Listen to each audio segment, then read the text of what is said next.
Prupper, when you look at this Florida Panthers team, what's the biggest difference you've seen from the first 3 games of this best-of-7 to the last 3 games from Florida?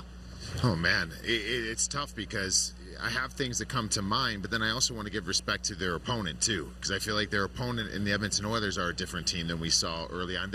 Edmonton was getting opportunities. We know this throughout. I remember how Game 1 was. That was a Sergei Bobrovsky stolen game for the Florida Panthers. But now we're starting to see the details. Like, early on, we saw the details, winning puck battles, just looked to be box outs were unbelievable for Florida, and now it seems to be flipped. And all the details now, for me, in the last 3 games, are falling with Edmonton. And now, all of a sudden, now their box outs are unbelievable. Their ability, their puck races, they're winning those. Their puck battles, they're dominating. They're outworking the Florida Panthers right now. Yeah, puck management, I mean, the obvious answer is Bob, but Doobie could deal with that. But the puck management for Florida, when they play well, they're very predictable. They put it in deep.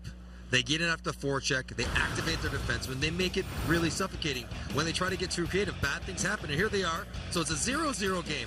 Carter Verhaeghe, where are you going with this one? You put it into the skate of Barkov.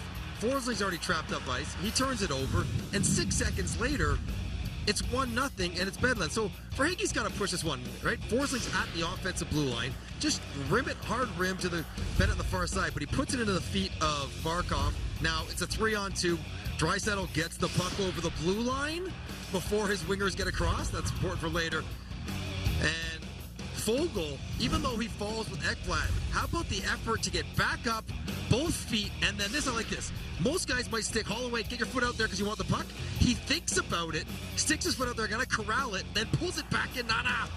That's Leon Draisaitl passing. He's not going to put this in my foot where I can't handle it. It must be for somebody else. So he lets it go. Foegele goes upstairs. But that sort of summarizes sort of bad decision-making and bad places on the ice that result in Edmonton getting those rush chances they're so dangerous with.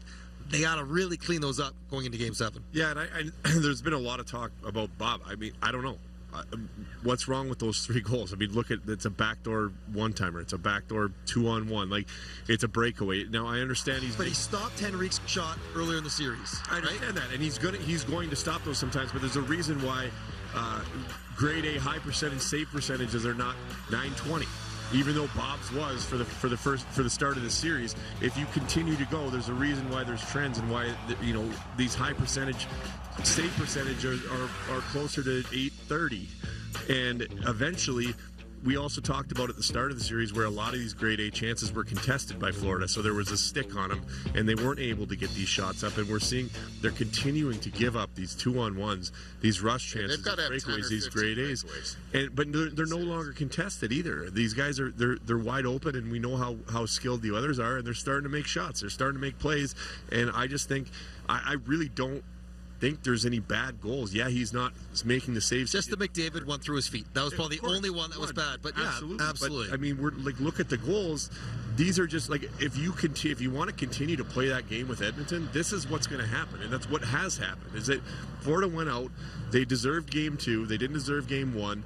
Toss up Game 3, and now they're playing with fire, and they want to continue to give Edmonton these chances, and they're just too good. They're going to end up in the back of the net. I don't care who is in it.